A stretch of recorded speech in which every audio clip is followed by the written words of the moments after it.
Hey you guys! Hey you guys! Hey you guys! And I left that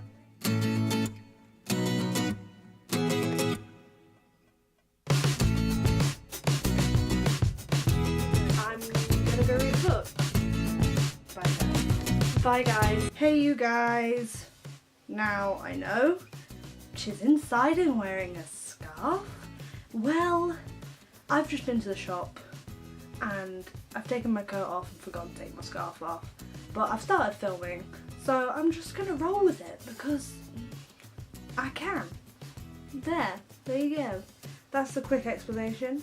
Now today I'm here about a second book in a trilogy that I really should have talked about earlier, because the first book of this trilogy I did the booktube for about 6 months ago I think, and yeah, I've left it a little bit of a long time between the first book and the second one, so let's get straight into it. Now if that wasn't already vague enough, today I am talking about Sapphire Blue by Kerstin Gier.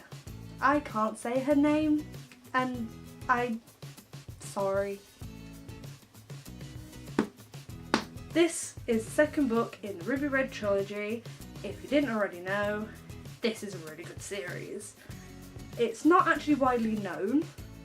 I think I said this in the first one, but it's not very widely known whatsoever. It's more known in Germany due to the fact it was originally a German book. So it was written in German, it was published in German, everything like that. It's only recently, I think, been made into English. So the fan base is very German based, to say that they've also got movies, merchandise, everything. It's like the Harry Potter of theirs. It's obviously not, but you know what I mean. It's one of those franchises that went very big in one specific place and then spread out, if that makes any sense whatsoever. If you haven't heard, this series is about a girl whose family plus another family is part of this order due to the fact that the female side of her family and the male side of the other family have this gene in which they can travel back in time. Not to and from, because it's not actually controlled. Not very well controlled at least. Now, this is the second book and it was just as good as the first. I can't remember if I gave it bookworms, the first book, but it would have been quite high on the scale. This one is obviously following on from the events of the first one, and new characters, and just the story deepens.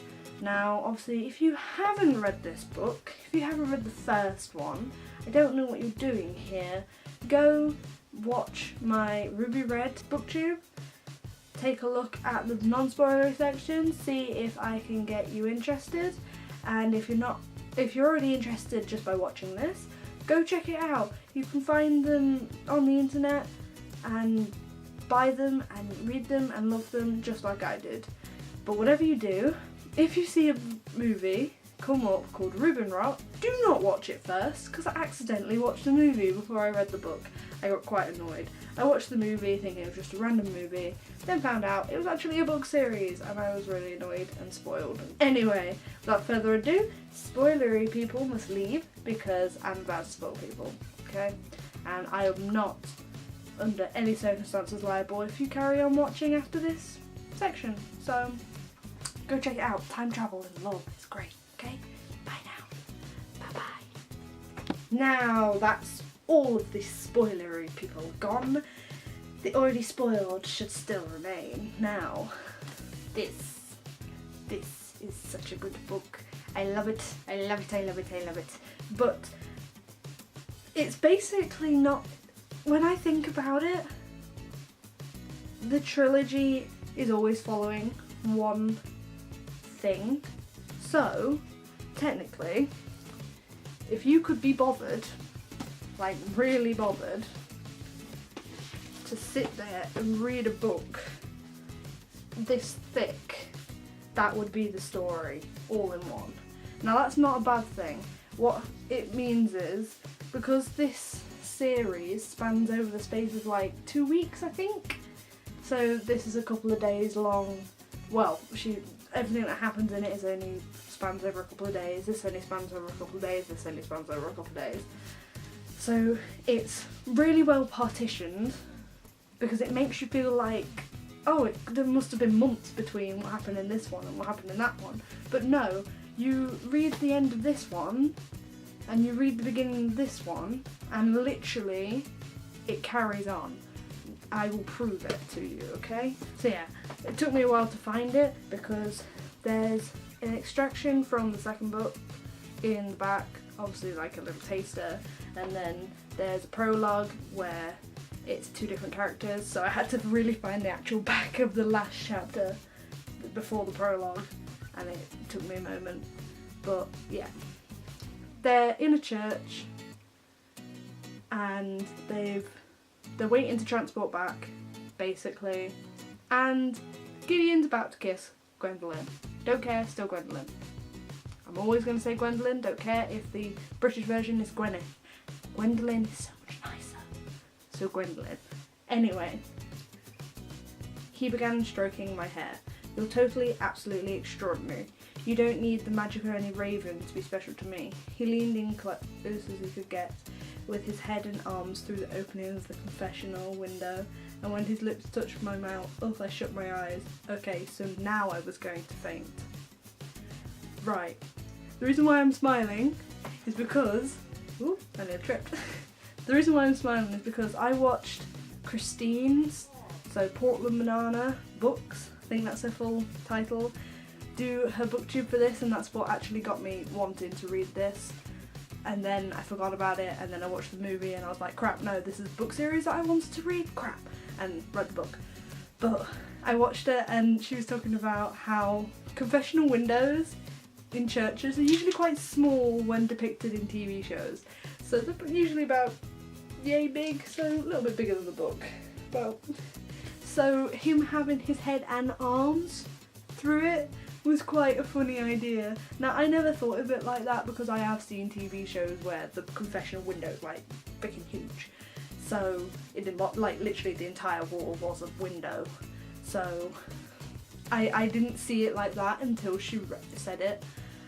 Well, until I rewatched her video and I was like, oh my god. So it did make me laugh. But anyway, that's the last chapter of that, which is the first book. Now let me get to the first chapter of this. Young people, this is a church, no kissing allowed here. Startled, I opened my eyes and hastily sat up straight. Don't need to read any more because that quite often shows that, right, he's just kissed her and then suddenly they're being interrupted by someone. See what I mean? It literally just jumps straight into the next book, and it's actually really nice. Because you expect months to go by. Ooh, I nearly dropped it. But yeah, you expect months to go by, or days, or weeks between each book, because most books do. This one doesn't, and it's great, and I love it. Now, the other thing that makes me love this, Xavius. Is that even the right name? Eximius. I'm gonna get told off for saying the name wrong. I know I am. When it decides to, that name there, Xemerius. Whoever would like to spell it out for me in vowels in the comments below would be much appreciated, because I went through this entire book going, I really like this character, but at the same time going, I can't say his effing name. So yeah, he was a gargoyle, or the ghost of a gargoyle demon person, that constantly decided to irritate Gwendolyn and also be helpful at times. I thought it was great. I'm not going to go much into this book because I do know that people have been watching my videos when they're not meant to be. Also, it was a while since I read this book, so I can't actually remember everything that happened in this specific one, but I can tell you it was utterly amazing. But as he was last time, Gideon decided to be a bit of a dick. Again. Infuriates me. because he acts so cute at the end of that book. I'm like, yay, they're a thing, and then it's like, wait, what? No, not yet. Why? And it goes through this emotional turmoil again. Yep. Instead, now we have a talking gargoyle ghost thing that nobody else can see commenting on it, and I think it's rather funny because if I remember correctly, he does poetry, and he jokingly does poetry about Gideon and Gwendolyn's relationship and friendship and all this crap, and it's cute and he's funny and he's like an irritating pet. Well, is it like a dog that can talk and fly? It's just, I think he also keeps asking for a dog. He's like, can I have a dog? Can I have a pet? Can I have a pet cat? Please can you buy me a cat? Buy me a dog? Something along those lines. I can't remember if it was a cat or a dog, but he was funny and he really did bring up just the story. It was a good book. That's all I've got time for today, dudes. This was a good book. If you're watching this and you've not read the first one, which is Ruby Red, I'm severely annoyed at you. Go watch the booktube to this one, come back, finish the booktube to this one, and if you've not read either of these and you're still here, very bad, go read them and come back and apologise, okay? So, what you gotta do now is you've gotta like, comment down below whether you've read the series and enjoyed it, or if you've got book recommendations for me, and subscribe to this channel because I love you all dearly, and I'm sorry I've been away, and I promise I will try to make sure I get everything nicely done for you, so then you do have a couple of weeks videos.